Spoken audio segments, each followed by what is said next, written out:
Good evening, everyone, and welcome to the regular business board meeting of December 16th.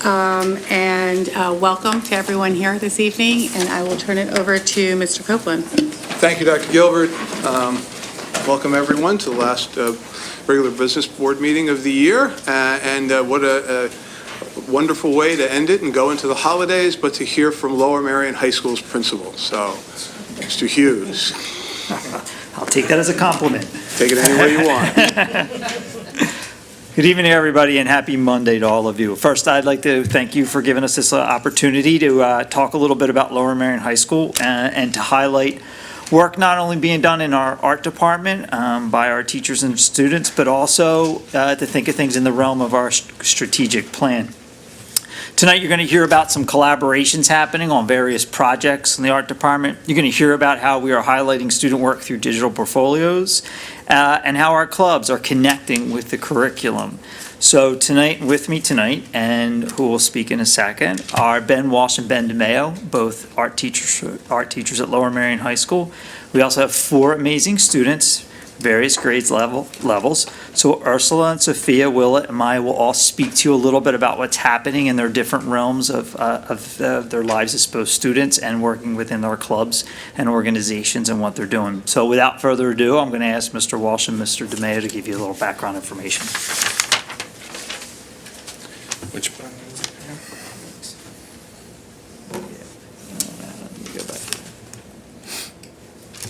All right, there you go. Good evening. Thanks for having us. It's really great to be here tonight to continue to highlight some of the wonderful things that happen in our art department wing at Lower Merion High School. But also, I'm normally talking to you purely from a tech point of view with coding and art and some other things. So it's nice to have to talk about all the different things that happen into the wing. So on tonight's agenda, we're going to talk about the Makerspace, which is a project that did the wooden spoon. We're going to fill you in on the learning walls inside out and how we're incorporating the portfolios for student success in our future. And then lastly, we'll kind of tell you about the extracurriculars that are tying into everything.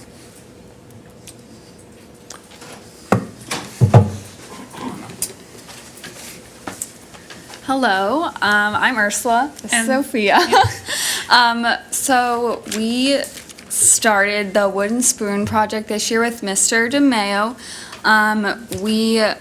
We weren't expecting to make a spoon, that's for sure, when we signed up for woodworking, but it's been really fun. I'll tell you a little bit about the process that we went through.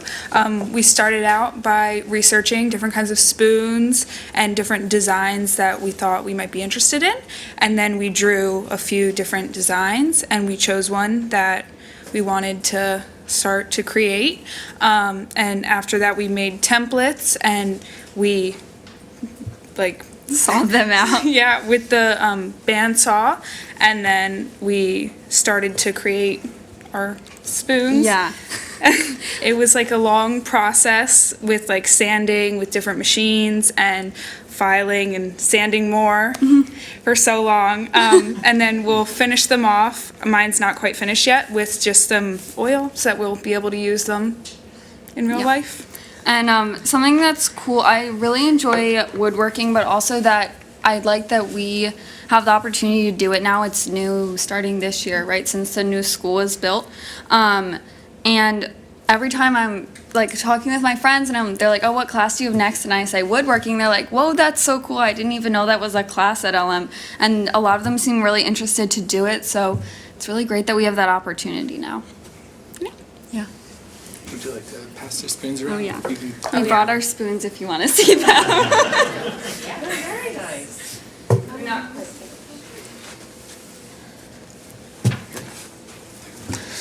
Hi, I'm Ben DeMeo. I'm obviously an art teacher here at Lower Merion High School. Thank you again for this opportunity just to show you what we're doing and meet some of our students, our wonderful students. There's a little slideshow of some of the spoons that we've been making. So my background is actually in crafts, believe it or not. That's an actual thing that you can study in college. So I went to the University of Arts and I studied, my first love was woodworking. When I came here, I was really lucky enough to carry the mantle of Harriet Ackerman, who taught metal arts here for decades. So I mainly teach metal arts and ceramics, all sort of in this three-dimensional realm. And when I came on board, the art department and Mr. Hughes were really excited to have this opportunity to potentially create a makerspace, incorporate some machines, some things that we used to have in schools, and over the years and decades they were taken away. I think looking back in hindsight was a mistake. So I was really excited to put that stuff back into schools and share my passion, my passion for woodworking with our students. So I teamed up with a couple of our physics teachers, and we started getting some students in and acclimated and trained to use some of the machines for a collaboration, making trebuchets and catapults, and just sort of was just a lot of students didn't even know that the machines were there and available for them. And really, it's a community-based room, so the entire school, any student can come in and use the space as long as they, get trained to use the machines appropriately, and we have permission slips, and there's a whole safety procedures. But it's there for everybody, including staff. So more and more students started coming in and getting their foot in the door, and it was this sort of more and more I was getting students asking me, how come we don't have a woodworking class? How come we don't have something where we can just come in and use these machines as part of curriculum? So, I brought it up to Russ Lowy, our department head, and in turn got into Mr. Hughes' ear. And I said, yeah, let's try something. So we infused this project into our art curriculum. And first and foremost, it's an art class. The sensibilities are always revolving around aesthetics and form and function and sort of how they all interrelate. So it is an art and design class, but we're using these traditional machines. And woodworking has historically been a huge part of the art making spectrum, different materials and processes. So it was really awesome. Over the years, I just had a lot of students ask, why aren't we doing this? And what was really fascinating to me was it wasn't the type of student that you would expect. It was a really huge variety, huge spectrum of different types of students that were asking me. And the class is really 50-50 male to female ratio. It's just a really diverse class. And you can see it in the product that they're producing too. Every single one of them, every spoon is really different. And I think it really reflects sort of the flavor of the class, the flavor of the student body. It was really cool. So thank you.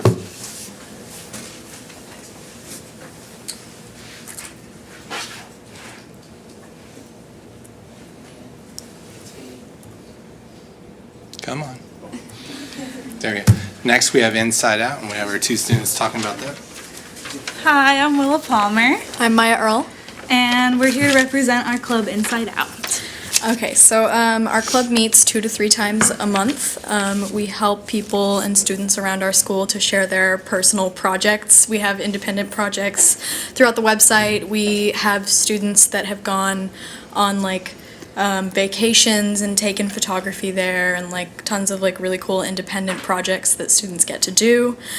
We really make an effort to help students connect with each other and work together and really promote that creativity in our school and promote the visual arts.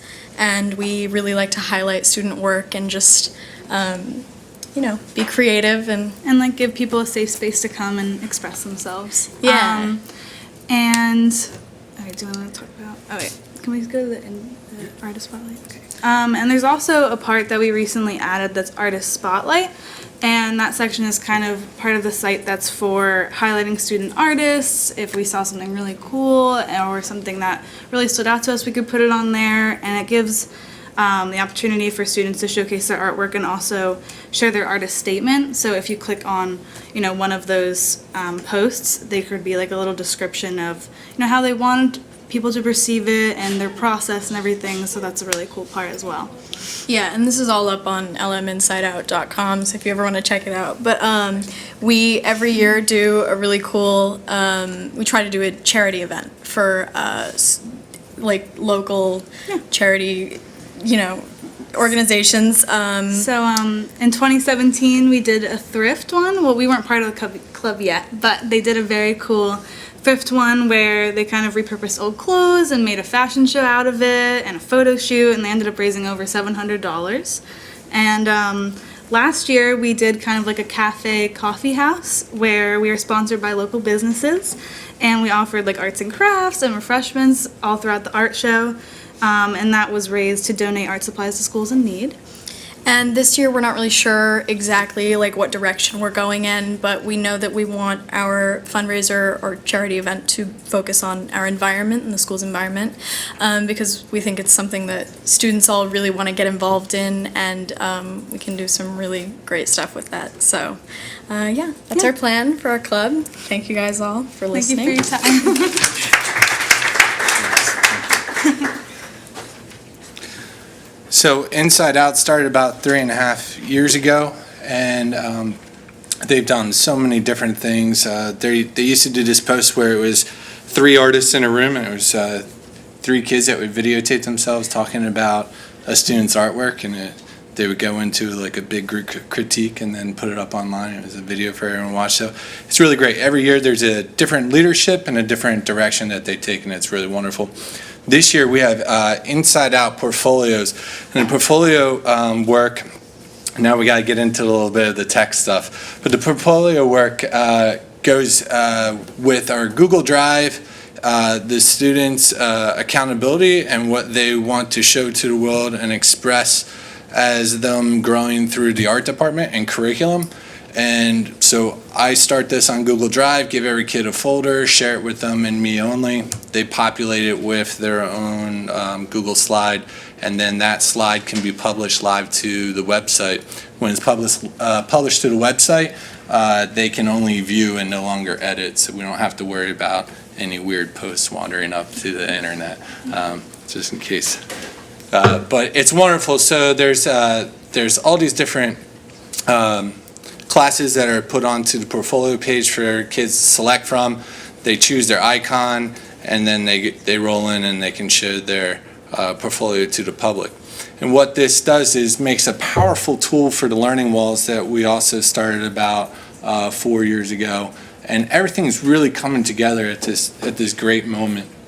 And the learning walls here, you can see students outside on the interactive screens clicking on their portfolios, going through their work, displaying it out to people that are not only in the class, but people that are walking through the hallway.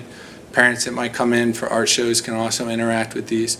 But here you can see them kind of zooming in, and it's not like a projector up on a screen anymore. They can grab that screen, it's multi-touch, zoom in, talk about very specific details, and then collaborate together around these screens in really interesting and wonderful ways. So the portfolios that are expanding this year gives us a new way to think about assessment, gives us a new way to think about growth, and gives us a new way for kids to succeed as they move forward through the art department and associated curriculums. Lastly, just wanted to highlight the many different clubs that are in our department. We have Art Forum under Mr. Hazel that's been going strong for many years. Inside Out is obviously about 4 years old. We have a paint club with Louise Pierce. They stay after school and learn more techniques on paint, work on personal portfolio projects. Clay Club meets with Mr. DeMeo, and they work on ceramics. LM Tunes, that's a wonderful club if you guys want to come and check it out. It gets crazy with me. Anytime you want to come over and draw some cartoons, it's wonderful. And then we have the Makers Club that works on all various different kinds of projects to incorporate the makerspace into the Lower Merion community. So I really appreciate this time to highlight our great students and some of the wonderful things that are really coming together with the support from you guys. Really, really appreciate it. If you have any questions for us or the students, we'd love to answer them. So I just want to say on behalf of the board, we're thrilled to have you here. It's wonderful to have the students here and our teachers and Mr. Hughes as well. And it's always great to hear what's going on at LM. And it's very exciting with what's been developing in relation to the strategic plan and students being able to have a lot of choice in what they want to do and different ways to give voice to their own interests. And so this all looks like it's very much part of the strategic plan. So it's very exciting to see that. So we really appreciate you coming. Thank you very much. Thank you all.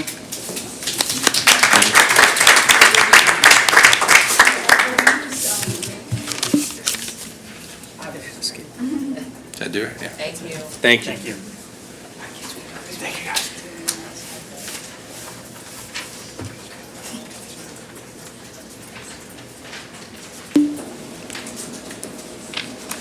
So at this time, I'm going to take audience recognition on action items only.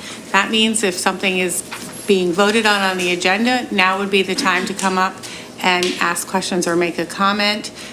We will also have opportunity for audience recognition at the end of the meeting on any issue at all. So is there anybody who would like to come and say something about an item that is, we're taking action on this evening? Please come sign in with Ms. LaPera. I have some signatures for the second audience No, recognition. right, okay. So we'll hold off on that though right now. Okay, so I don't see anyone at this time. So I'd like to approve the attached minutes from the Board of School Directors meetings, November 18th regular business board meeting, December 4th reorg meeting, as well as accepting the following committee meeting minutes, November 21st communications, December 3rd curriculum, December 6th policy, December 12th facilities and purchasing, and December 13th finance. Are there any questions? Do I have a motion to approve? Do I have a second? Second. Thank you. All in favor? Aye. Opposed? Abstained? The motion passes. And I will turn it over to Mr. Copeland. Thank you again, Dr. Gilbert. My report and update, this is the season of giving, and our Lower Merion School District community certainly embodies the spirit of generosity. Students from Belmont Hills Elementary School donated the change from their book fair purchases to buy 30 books that were donated to the library of Cassidy Elementary School in Philadelphia. The library is run by volunteers from WEPAC, the West Philadelphia Alliance for Children. Students from Penn Valley Elementary School raised more than $15,000 for the American Heart Association by jumping rope at their annual Kids Heart Challenge. Students from Ms. Peterson's 7th grade social studies class at Welsh Valley Middle School were featured on Action News for raising nearly $8,000, which they donated to a family that moved to Philadelphia after their home and business in the Bahamas was destroyed by Hurricane Dorian. And the Lower Merion High School class of 1979 raised more than $12,000 at their 40th reunion. The money is being used to establish a scholarship through the Lower Merion Township Scholarship Fund. In January, students and their families will have another opportunity to help others at our annual MLK Afternoon of Service on Friday, January 17th at Harriton High School. A number of projects benefiting veterans, hospitalized children, mothers-to-be, those who are hungry, and children in foster care are planned. Please, if you're interested, go to the district website for more information and how you can help. That concludes my highlights.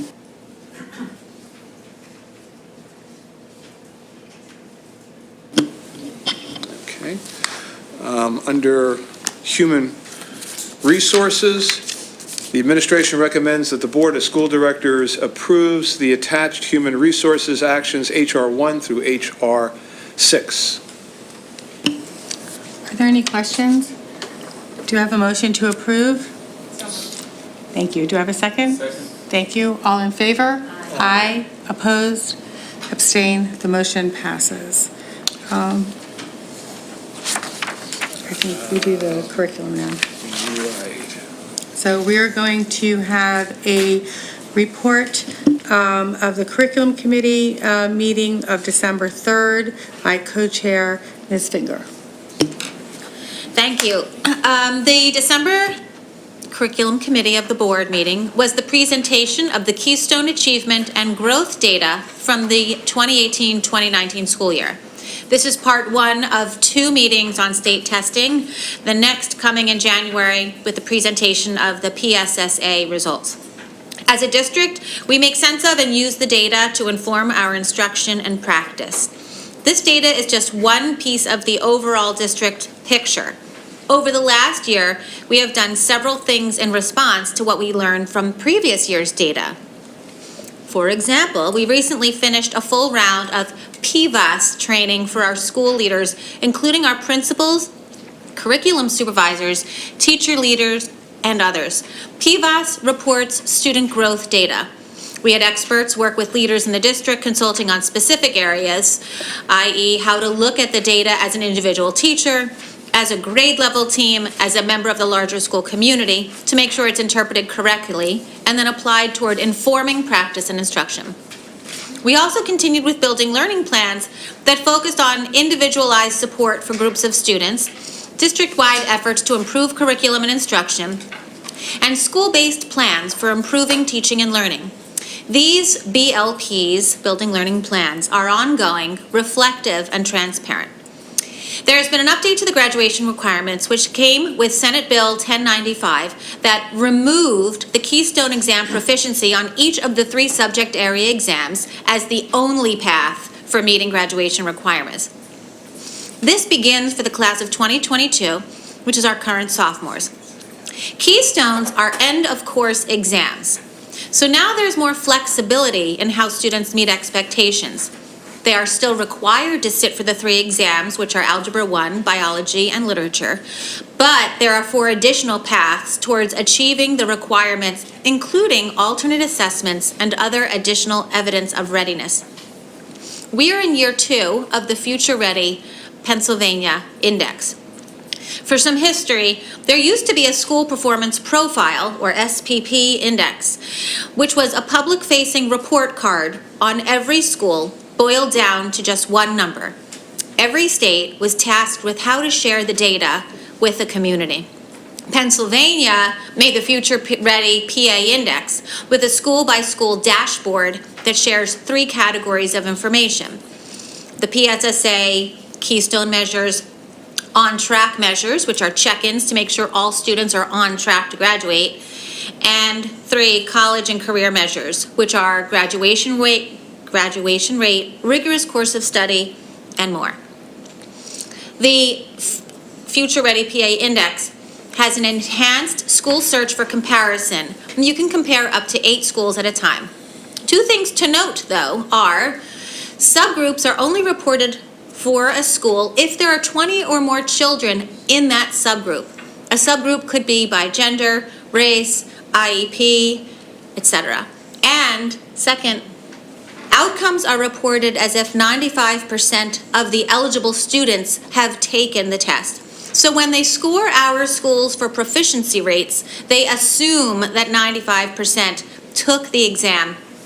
That's where the score comes from. So if 90% of all of the eligible students within a school group took the exam or other alternate assessment, the other 5% are counted as not proficient on our school report. PSSAs are taken in grades 3 through 8. Keystones are taken in grades 7 through 11, depending on when a student takes algebra, which could be as early as 7th grade.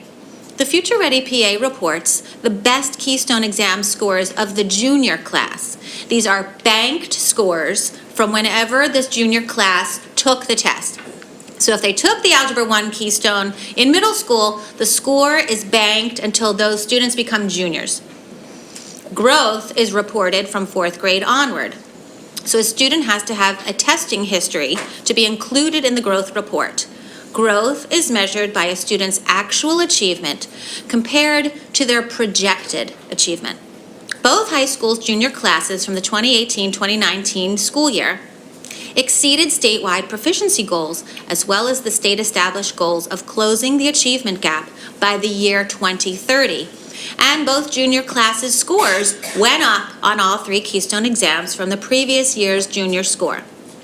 All of our schools, which would be the middle school and the high school, for first-time testers, met or exceeded the statewide goal for achievement. And all of our middle school and high schools met or exceeded expected growth on the Keystone exams.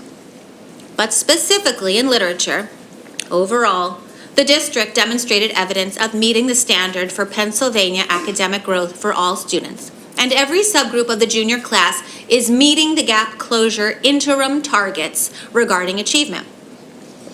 The district conducted recent professional development for all teachers to build capacity for differentiating curriculum and instruction in ways that specifically address the needs of gifted and high-ability students.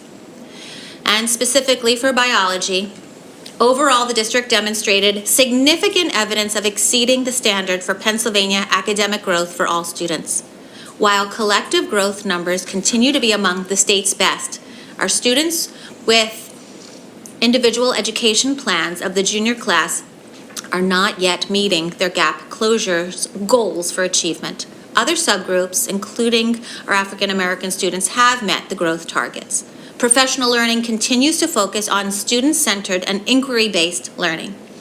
And finally, for Algebra 1, overall, all 4 secondary schools, those are the middle schools and the high schools, demonstrated moderate or significant evidence of exceeding the standard for Pennsylvania academic growth for all students. Overall growth numbers have improved, and middle school subgroups have improved and are all meeting growth expectations. Our data further reinforces the district's shift to a student-centered, inquiry-based approach with the integrated math program. Nice. Getting students to meet or exceed their growth targets is our goal for all our students across all subjects. Students must exceed their growth projections to close achievement gaps. The district has also taken action to address learning needs in these areas by instituting the one-to-one tutoring program, hiring additional middle school math specialists, and strengthened our achievement team process. The next meeting is January 7th at 8:30 a.m. right here. Thank you very much, Ms. Finger. I really appreciate it. I think you're on.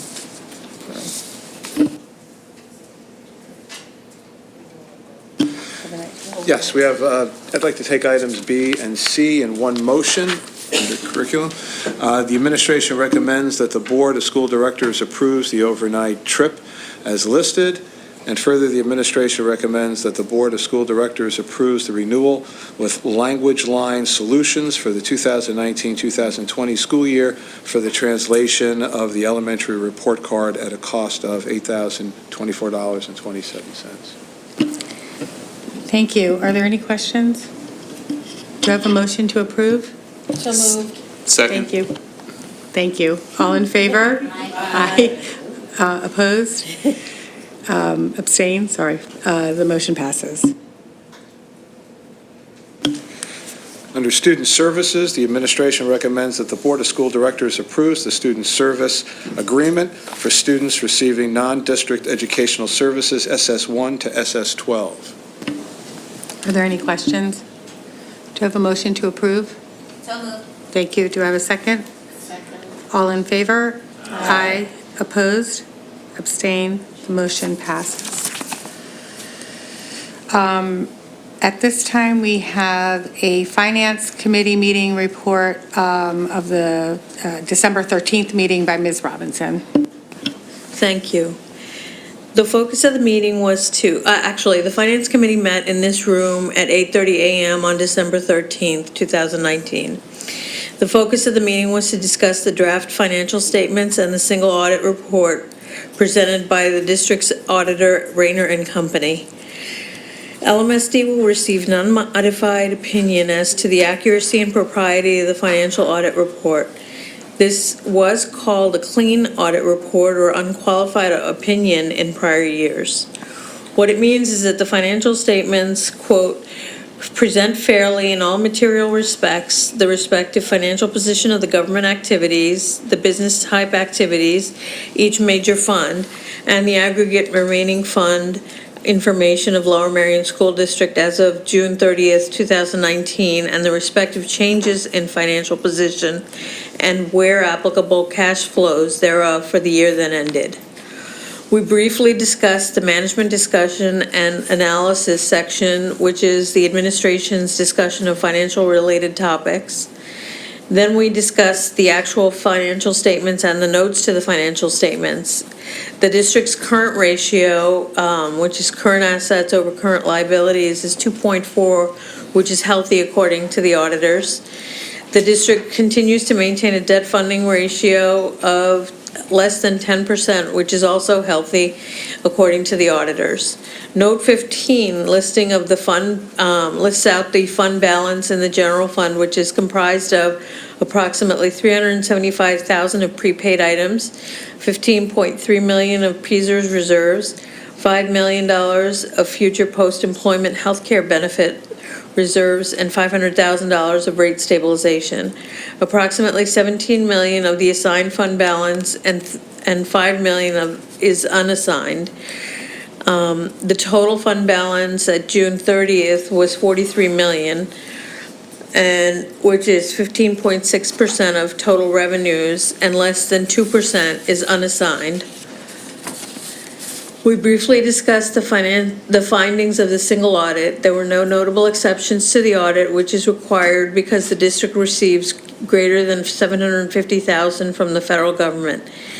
There were no instances of non-compliance or other matters that were required to be reported under government auditing standards. That concluded the meeting. Future meetings will be recorded for those who cannot attend, and we will take a deep dive into specific budget areas. The dates of these meetings will be published shortly, but a tentative schedule is March 25th, operations, April 22nd, student services, April 29th, staffing and IT, and May 13th, curriculum. Thank you. Thank you, Ms. Robinson. I just want to clarify that those meetings are going to be recorded because they're part of the budget process, so that if people want to follow the budget process more closely, they can do so if they can't attend the meetings. And at this time, we're going to have a report of the December 12th Facilities and Purchasing Committee meeting from Mr. Driscoll. Thank you. We met this past Thursday in this room at 8:30. We began by reviewing and recommending for approval the list of bills. Reviewed and recommended for approval the following district contract, the Language Solutions, at $8,043.09. As the district has changed its elementary report card structure in line with the strategic plan, we need a way to convey the more narrative features of the report to parents whose primary language is not English, and this contract will provide those translations to those parents. Reviewed and recommended for approval the following items from the purchasing report. Matterbeck Ford, $139,276 to purchase 4 new maintenance trucks to support the district's operations. The district is replacing 4 older trucks that have reached the end of their useful lives and will be auctioned off after the new trucks arrive. And then Ventrac Tractor, $22,310. This is to purchase a new smaller tractor with broom and snow blower attachments to allow for snow removal. This tractor obviously can also accept other attachments for other maintenance operations as needed. Outside contractor bus drivers, this is no cost. As part of Pennsylvania legislation, the school board is required to review the names and approve the list of bus drivers to be supplied to the district by third-party bus vendors. Next contract with Byron Purnell at $70 an hour, not to exceed $8,400 for 6 months. The district has previously hired a third-party contractor to assist in writing copy and taking pictures at Lmsb events that cannot be covered by Lmsb staff. This person has taken a new position and has terminated the agreement. So this contract is to hire a new third party to supply that services. St. Joe's Universities, this is to rent space at Hagan Arena for both high school graduations this spring. Presidio Network Solutions, $137,291.90. Renewal of the annual maintenance services for SmartNet that provides hardware and software support on all Cisco network devices, phones, voicemail, network monitoring, security-related software tools. E-Plus, $32,367.50. Annual maintenance contract for the virtual servers run by the district. Goldhorn Electrical Construction, $9,680. As part of the new middle school construction at 1860, AT&T has agreed to move its cell tower equipment from the mansion over to a temporary tower to allow demolition of the mansion. This contract is to provide for temporary poles, wiring, and hardware that in turn will provide the necessary electrical and network connections to that tower. The district will seek reimbursement from the prior owners of this property for this expense. We then have 2 work orders with traffic planning and design.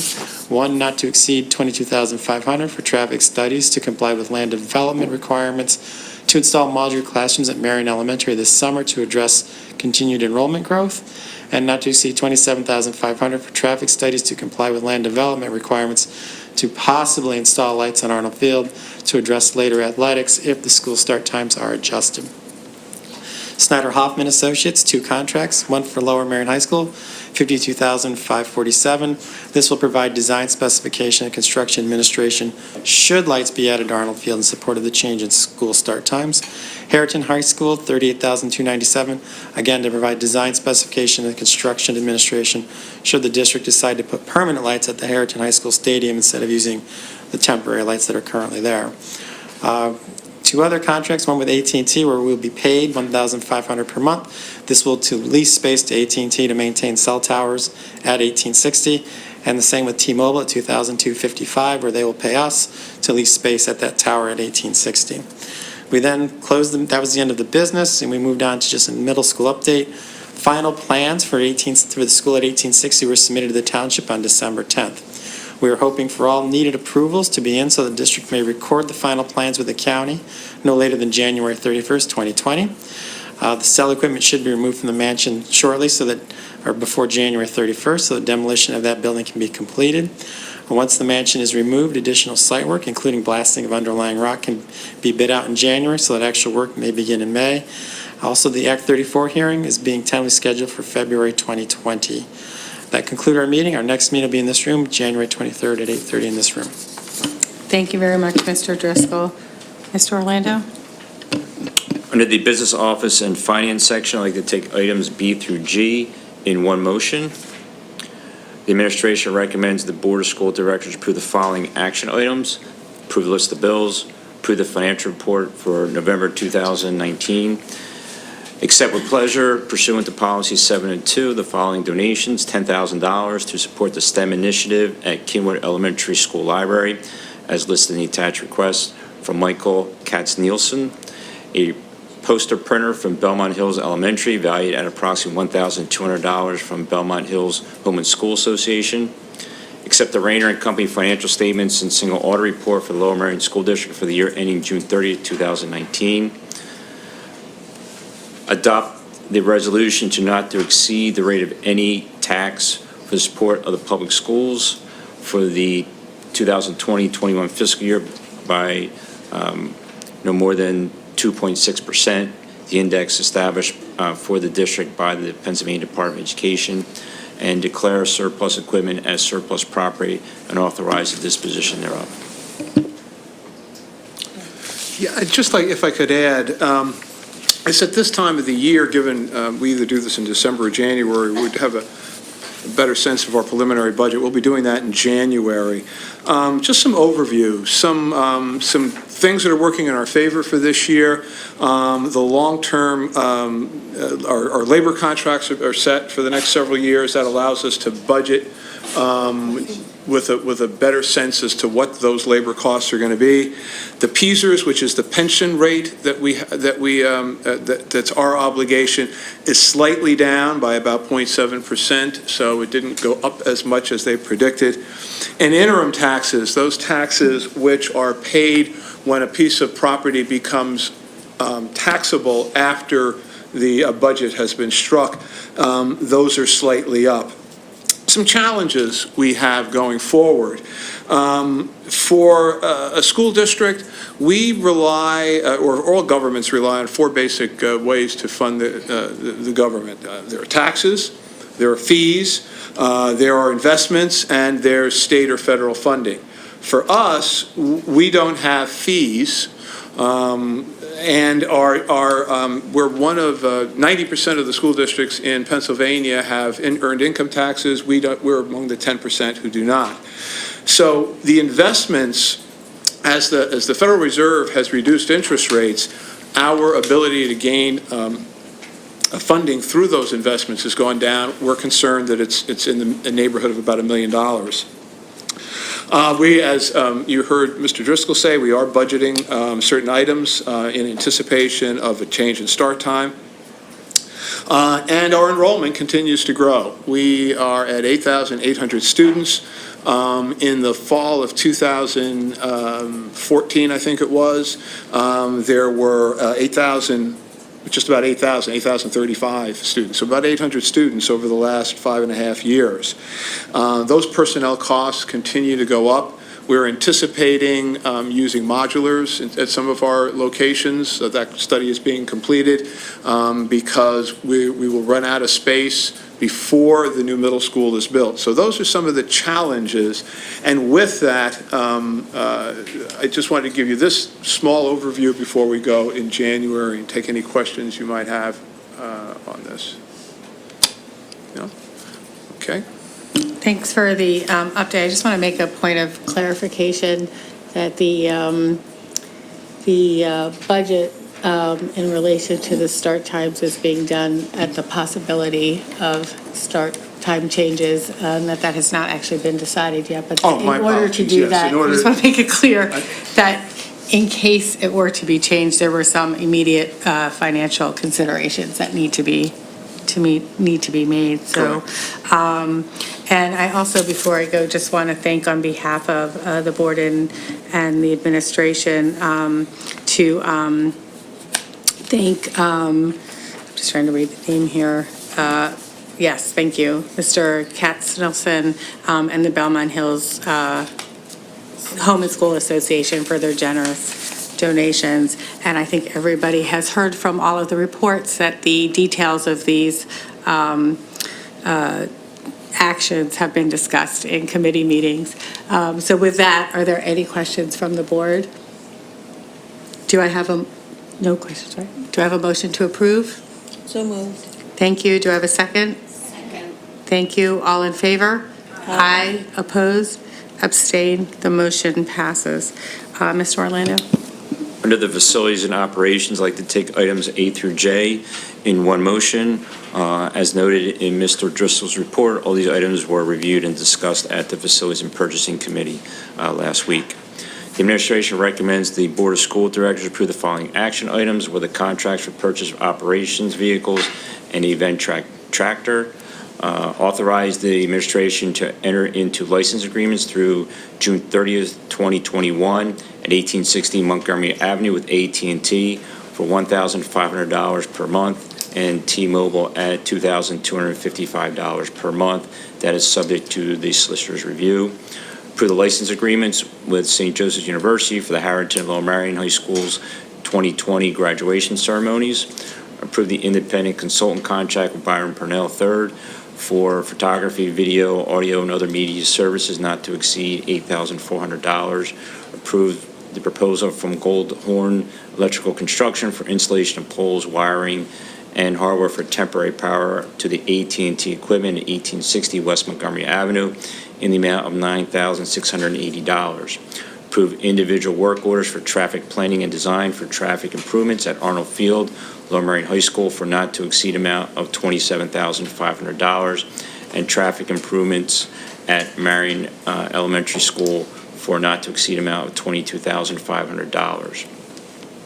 Approve individual work order from Snyder Hoffman Associates for installation of stadium lighting at Harrington High School for not to exceed amount of $38,297, and Lower Marion High School for not to exceed amount of $52,547. Approved quote from Presidio for Cisco SmartNet renewal in the amount of $137,291.90. Approved quote from E+ for VMware renewal in the amount of $32,367.50, and approve the list of contracted transportation drivers and aides. Great, thank you very much. Are there any questions? Do I have a motion to approve? So moved. Thank you. Do I have a second? Second. Thank you, everyone. All in favor? Aye. Opposed? Abstain? The motion passes. At this time, we're going to have a report of the December 6th Policy Committee meeting by Ms. Ackman. Thank you. During the December 6th meeting, the board's policy committee continued its review and update of policies within the 600 series or finance part of its policy manual. There were second readings of policy 603 budget preparation, which sets forth the process for the annual budget development in the district. A new administrative regulation has been developed to include additional details, including required timelines. Policy 604, tax waiver requests, was revised to waive property and transfer taxes owed by the governmental entities of Lower Marion Township and the Borough of Narberth if the entity is affirmed through respective counsel a reciprocal practice of waiver of property and transfer taxes for district property. Policy 609, investments, was updated and language was moved into a newly created administrative regulation that provides details regarding legal parameters for investments and management of those investments. We also had first readings of policy AR 618, special purpose funds, which was renamed student activity funds and revised to align with current practices and compliance standards. Policy 620, fund balance, policy 621, federal fiscal compliance, and policy 622, travel reimbursement, were all reviewed with no changes proposed right now. AR 206-4, the assignment of students within the district, superintendent authorization to assign students to maintain class size targets, i.e. the partner schooling. Policy was revised to clarify changes to new student registration for the 2020-21 school year. Communication also went out about this following the meeting to everyone in the district. The biggest change is that there's no longer a specific date by which a family can register and be guaranteed placement in their home school. This is because with our growing enrollment and facility limitations, there are some sections at some schools that have already reached their caps. So the district sent a letter to families about this change. In addition, the partner school information on the website has been updated so that there is both information for the current year and for next year available. Policy AR 901, public relations objectives, district use of social media. Policy AR 904, public attendance at school events, and policy AR 906, addressing complaints and concerns of the public, were reviewed and will be brought back for first reading consideration in January. Policy AR 350, 450, 550, staff access to and use of information technology resources, was discussed regarding necessary revisions in order to permit staff personal devices on the district's network. Policy AR 215, promotion and retention, is still under administrative review and will be considered again in January. The next policy meeting will be held on January 17th, 2020 at 8:30 a.m. in this room. Thank you. Thank you very much, Ms. Ackman. At this time, I'm going to read the review the second readings. That's the following policies were reviewed for a second reading, as we just heard. Policy 603, budget preparation, policy 604, tax waivers request, and policy 609, investments. Are there any questions from the board? Do I have a motion to approve? So moved. Thank you. Do I have a second? Second. Great, thank you. All in favor? Aye. Opposed? Abstain? The motion passes. And we, as well, as Ms. Ackman said, policy 618, student activities funds, was reviewed for first reading and does not require a vote at this time. Are we missing any other committee reports? Communications. I did add it to the agenda that is on the website, but it's not on this agenda. It's no problem. So who is doing communications? Great. Thank you, Ms. Finger. I just almost looked at you and said Ms. Hoffman. So I'm this will be sorry. the report from the Communications Committee that was, that met on November 21st, right here. We had an update on the sleep and school start times communications, so an infographic was shared with the local school community. A mailer was sent to 27,000 Lower Merion and Narberth residents. Dr. Eveslage and Dr. Paul presented at the ISC Hot Topic on November 19th. There have been several listening sessions. There's 4 that are scheduled. That'll include a presentation, a 10-minute video presentation from the October 24th original meeting. That'll include narration from Dr. Christina Paul and Dr. Catherine Blackburn. Staff listening sessions have been facilitated by the principals. Student listening sessions at both the middle and high school levels. We are receiving emails regarding sleep and school start time. They're checked daily, and they're all being evaluated, bless you, by Hanover, and they'll be distilled down and analyzed for common themes, major issues, and concerns. We'll be getting a presentation update, should be coming to the board in January. FAQs are being developed by Dr. Paul and Ms. Buckman for posting. They're incorporating questions coming in from emails along with the listening sessions. And the FAQs will be a live document that'll be updated regularly as needed.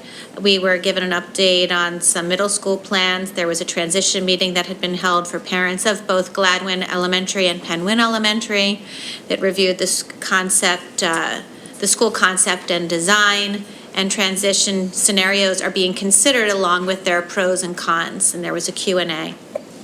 The first quarterly newsletter was sent to all district families and will be posted and shared. Volunteers, so far we have more than 1,325 volunteers registered in Raptor to date, and that'll be opening up to the public with, starting in January of 2020.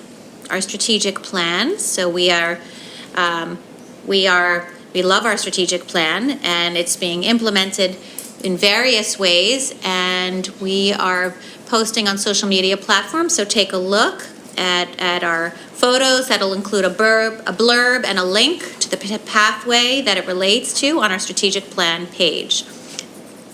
We have several residencies underway.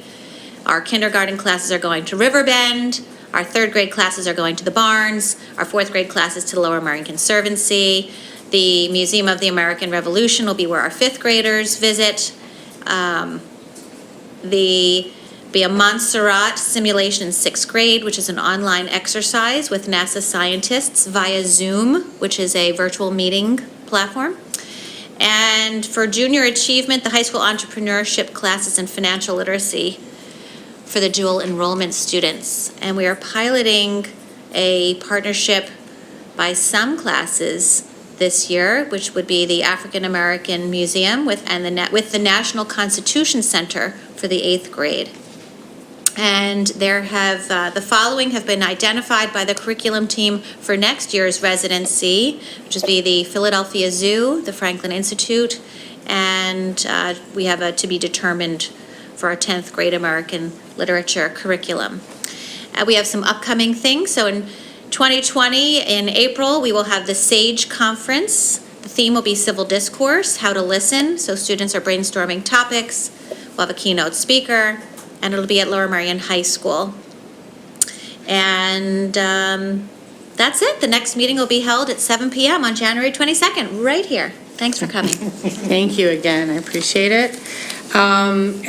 Before we move on, I just want to say that I have asked Mr. Copeland to have the administration propose a plan to ensure student representation on the school board. And that is the result of our strategic plan, which is to increase student voice, as well as some of our very active students who have proposed that. So that is going to work its way through the policy committee, and that should be in process. So we're very excited about that. And at this time, I am going to take audience recognition on any item. So if you would like to speak, please come and sign in with Ms. LaPera. You have 3 minutes to speak.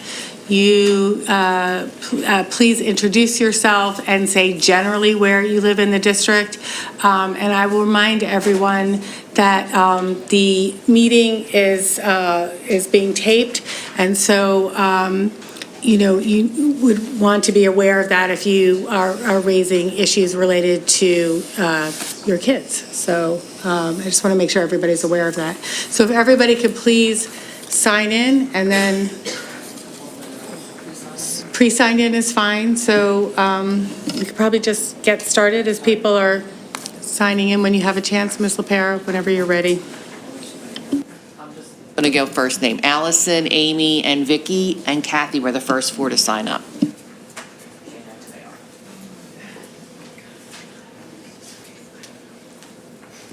You can go ahead and get started whenever you're ready. Hi, my name is Allison Hartstein, and I'm here to address the issue of sending current 4th and 5th graders to the new middle school for their 7th and 8th grade years. My daughter is a current 5th grader at Penwyn Elementary. You probably don't know me, and that's okay, because this isn't about me. It's about my child, along with hundreds of others who are being told that they will attend 4 different schools over the course of 5 years. 4 schools in 5 years.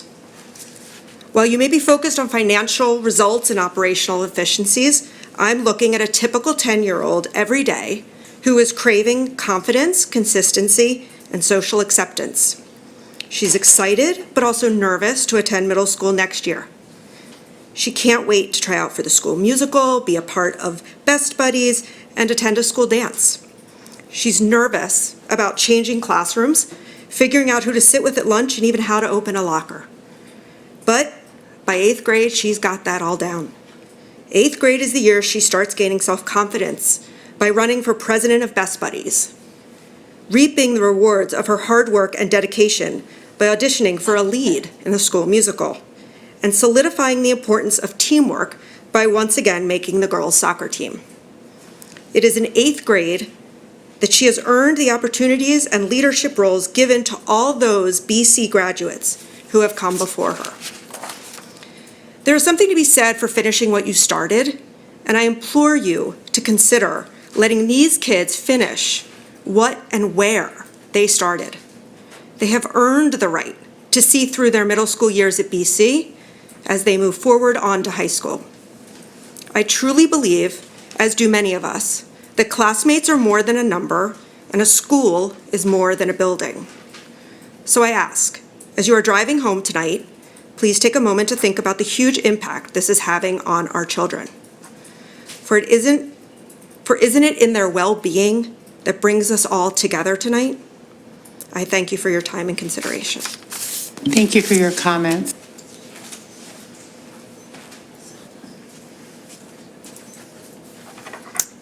Hi, my name is Amy Grolnick. Thank you for allowing me this opportunity to speak here. I currently have a 7th grader at BC Middle School and a 5th grader at Penguin Elementary School. I've not attended board meetings until this evening, and that's not because I'm not invested or interested, but because I trust the decision-making of the board and feel that it has the best interest of our students in mind. However, when I heard about the plan for my 5th grader at Penguin to move from Ballackinwood Middle School to then his 8th grade year at the new middle school, I was surprised and upset, and I felt a strong urge to come here to share my thoughts and concerns about this plan. I currently have a 7th grader at BC Middle School and have seen the way she has thrived and grown over the course of just her 2 years there, and she is so looking forward to being an 8th grader there. I know that she's had opportunities through theater, through sports, through BCTV and all these other things that she is looking forward to having the leadership roles as an 8th grader next year. And the connections that she's made currently with the 8th graders have really led the way for her to feel confident and feel assured about what next year will bring for her. So when I think about her brother going and being with her for 1 year and then being there himself for another year and then be relocating, it really saddens me. And I think that it saddens her. She herself said to me when I told her that I was coming here tonight, she said, well, that would be atrocious because she has connected with so many students, not just her Penguin friends, which she has maintained, but the new friends she made who were students at Kinwood and Marion Elementary, and she thought the idea of being taken from them for 1 year and then hopefully to reconnect then again in high school is something that she felt she would really feel sad for her brother to have to go through. In addition, she happens to be a kid who is a little bit easier at jumping in right from the get-go, whereas my son takes a little longer to warm and get adjusted. And we plant seeds hoping that within a year or two they will grow. And so I know that the seeds that we plant as a 6th grader for him will hopefully develop when he's a 7th grader. And I worry that when he's an 8th grader, if he's not in that same stable environment, that they may not grow. Thank you. Thank you for your comments. Hi, I'm Vicki Doherty. I have a 4th grader at Penguin, I have a 10th grader at LM, and I have a freshman in college who went to LM.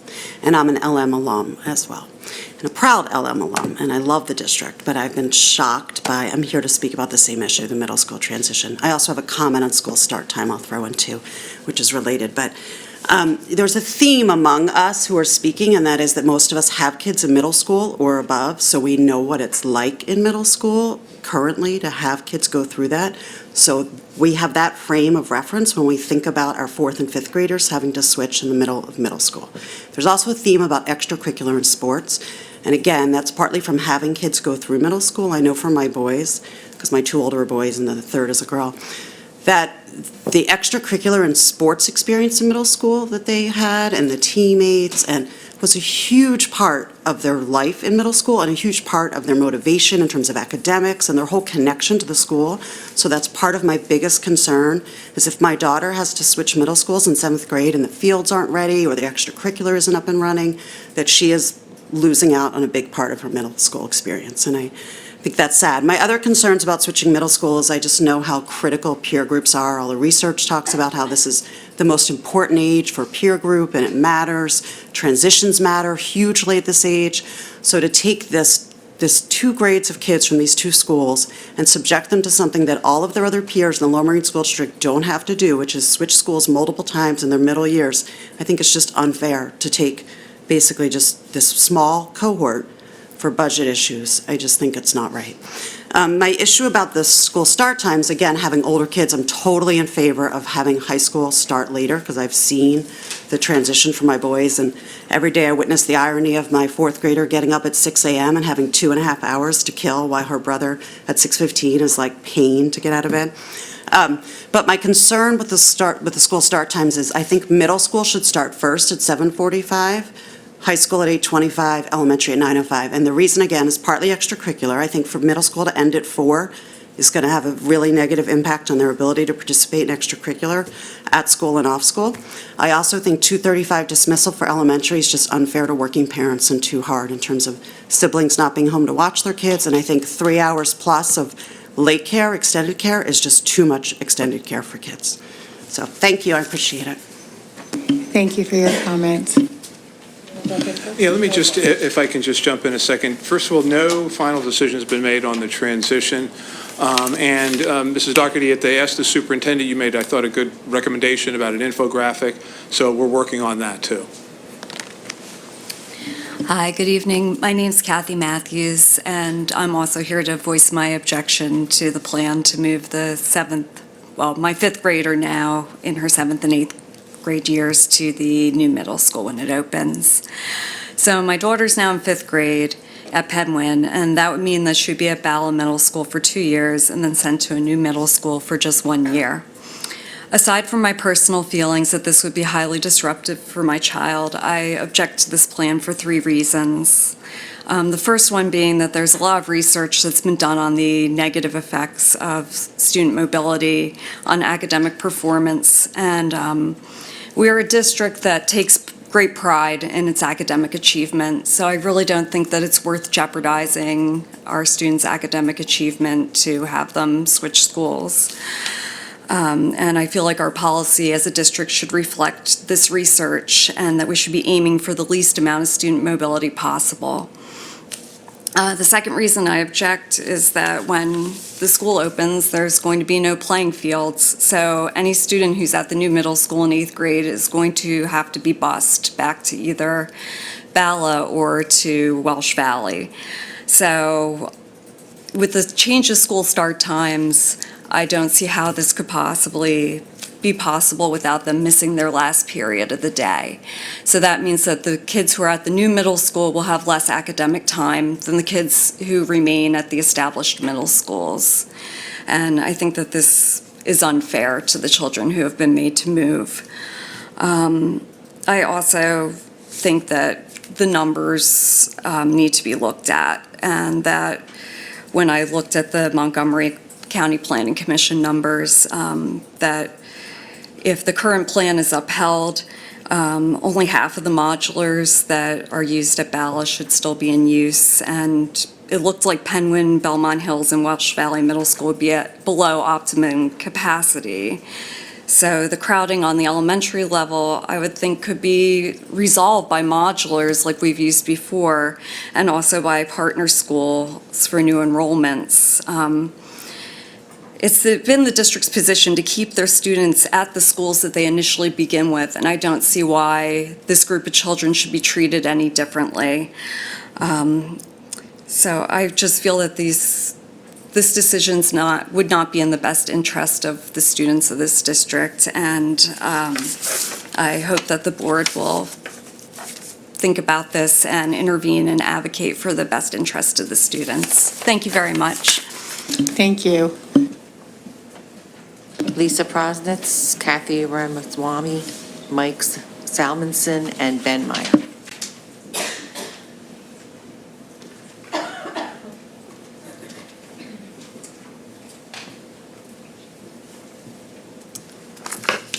Thank you for the opportunity to speak tonight. My name is Lisa Prosnitz, and I'm a resident of Penn Valley. I have 3 children in Lower Merion School District, in elementary, middle, and high school. Over the past 2+ years, I have served as a member of the Regional Adolescent Sleep Needs Coalition, been a liaison for Start School Later, and recently attended the Regional Start School Later Conference, in which 50 area school districts from across 20 counties in southeastern PA were represented. I stand here tonight as a concerned parent and as an ISC representative who served on the Lmsb Sleep, Health, and School Schedule Advisory Committee headed by the district. Consistent with a letter that all 7 of the parents from the advisory committee sent on December 4th to Dr. Eveslog, Dr. Paul, and Ms. Ellers, we are formally asking that the district further explore the possibility of a 2-tier system. Specifically, the one that advisory committee member Amy Knorr and any other creative iterations.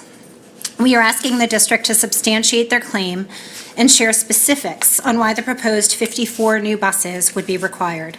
We also encourage the district to continue to find a way to have no school start prior to 8 a.m. and to meet the American Academy of Pediatrics recommendation for secondary schools to start at 8:30 a.m. or later. It is only after the district has clearly demonstrated that all possible creative solutions have been explored that we will be able to come together as a community to determine where we would like to make compromises. Regardless, I strongly urge the district to continue to move forward and to remain focused on making a change for the 2020 school year. Extensive peer-reviewed research has indicated that the extra hour of delayed start time for high schoolers is critical for their physical and mental health and safety. As the Lower Merion School District vision states, quote, "Students are a reason for being. We create an environment designed to fulfill the individual learning needs and aspirations of each student." By making this change to start times, you will be creating that very environment. The Lower Merion School District mission states that the district, quote, "strives to ensure that all students achieve their highest level of critical thinking and creativity." By aligning start times with the beginning of this typical period of alertness for most students, you will be fulfilling your mission. I urge you to make this change for the fall 2020 school year before you rob the projected 2895 high school students of the ability to achieve their highest level of critical thinking and creativity. Thank you. Thank you.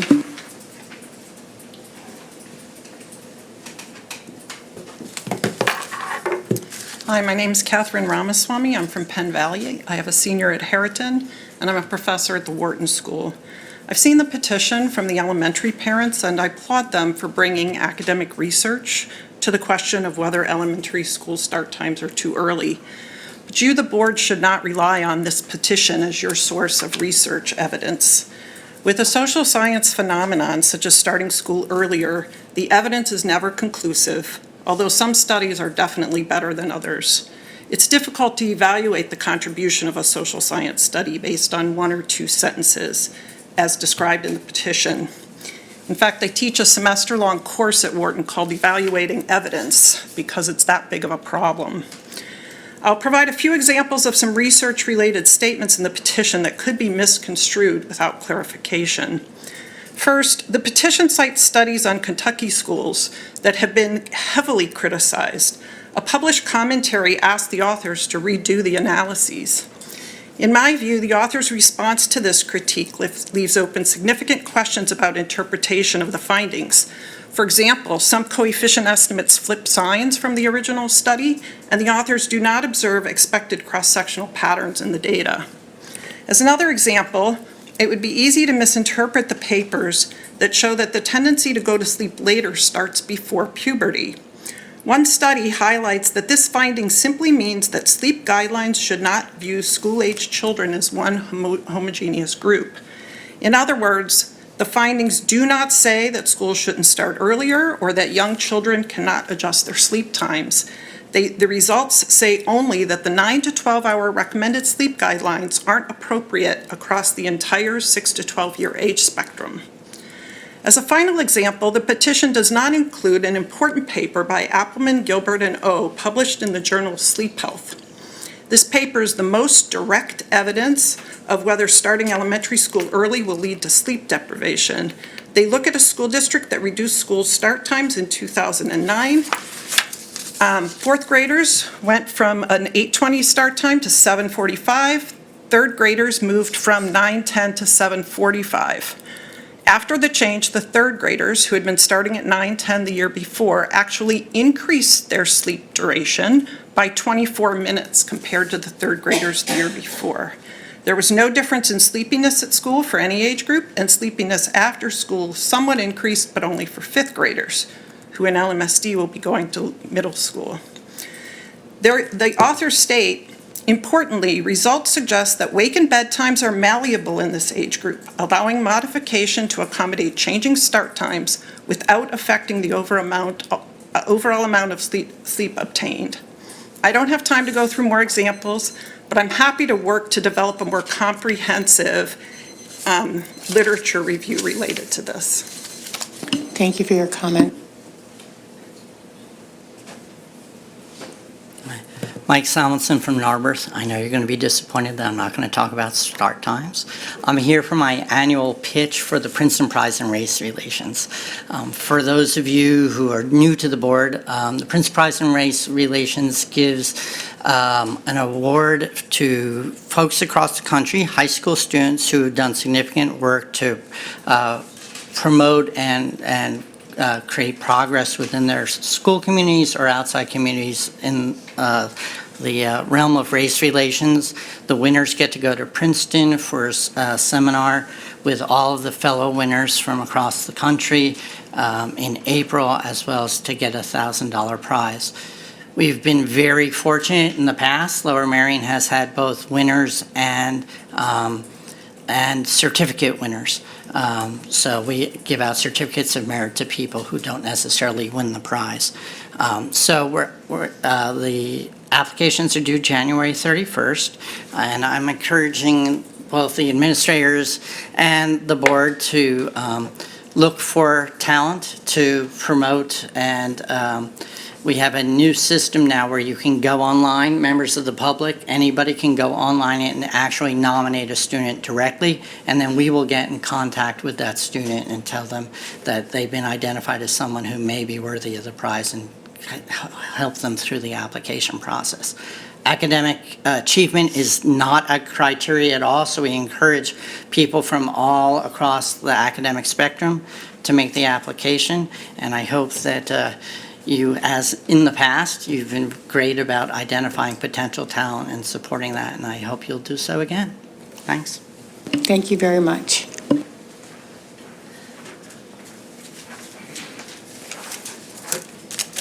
Good evening, Ben Meyer from Wynwood. Just a few comments on Penn Wyn in general, but some of the paving things that are on the agenda, which aren't really being talked about tonight, but maybe in the future. When it came to the third middle school, your board was very forward-looking and had dozens of public meetings, and the trajectory was fair to say significantly changed. I think it started off with neighborhood stabilization was the default, and through public meetings and through your own investigations, the third middle school is coming to fruition now. It just seems like there's been minimal, maybe not none, but minimal public discussion about the policy to pave over all available impervious surfaces on school properties.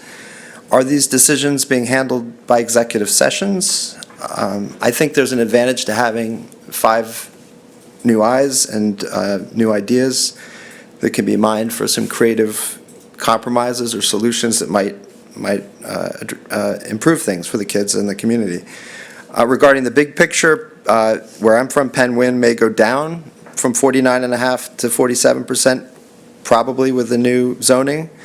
But, you know, the current place is used. I was walking by, and you can do so too. On a nice day, there were 5 intramural games going on simultaneously, and that will not be possible if we pave over our Penguin Field. But there's also, the township seems to be seeing fit to raise several schools from 21 to 33%. And part of the reason for that is just to have an equitable surface area for the kids to play on outside, and the communities, I might add, but you're responsible for the kids. But yes, a few are going down, but also the township is seeing fit, not only that, to lower the impervious allowable for residential. So looking ahead 5 to 10 years, your impervious is you're not going to be getting as many kids. I also want to point out that the enrollment studies that you recently did do not reflect the new middle school, and obviously you probably know that, but it may look inflated, but as others have pointed out, it's going to go down. So I would urge the capable old hands on the board as well as the fresh eyes to ask a lot of questions and try to preserve green space instead of maximizing the impervious surface. Just a quick example, very quick example of creative possibility. You yourselves, or Jim and Pat, solved the issue of buses going on to Haverford Avenue at Penn Wynne. What they did was they just changed the bus arrival times by plus or minus 5 minutes. So they were able to accommodate the additional buses needed by 5 minutes early, 5 minutes late. You could do the same thing in the parents line, for example. A through M could arrive 5 minutes early. N through Z could arrive 5 minutes late, and therefore you wouldn't spill out in Haverford. So there's a lot of ways to build on to, if you need the impervious surface, you could compromise and put a little bit of parking in the front of the school. Thank you very much for your comments. You're free to, of course, send your comments as well to community comments, as you know. So, thank you. I just want to very quickly just say that I'm sorry that your time is up now, and we'd be happy to take your comments in written community comments at this time. Thank you, Mr. Myers. Thank you.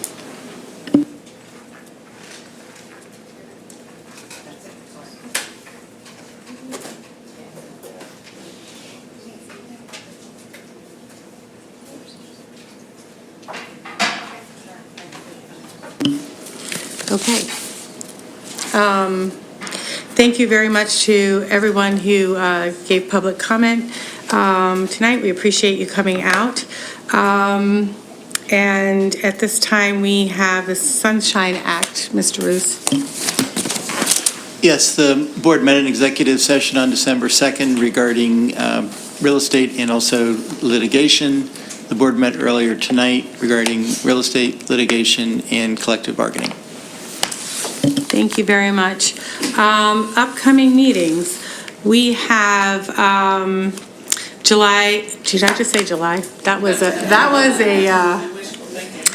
Yes, I apologize. January 13th, 8 p.m., Education Committee and Supplemental Regular Board Meeting. January 27th, Regular Business Board Meeting. Those are at 8 p.m. Curriculum, January 7th, 8:30 a.m. January 17th, Policy, 8:30 a.m. January 22nd, Communications, that's at 7 p.m. And January 23rd, Facilities and Purchasing at 8:30 a.m. And since this is our last meeting of the year, I wish everybody happy holidays and a very restful break. And we will see you in the new year. And with that, we are adjourned. Thank you.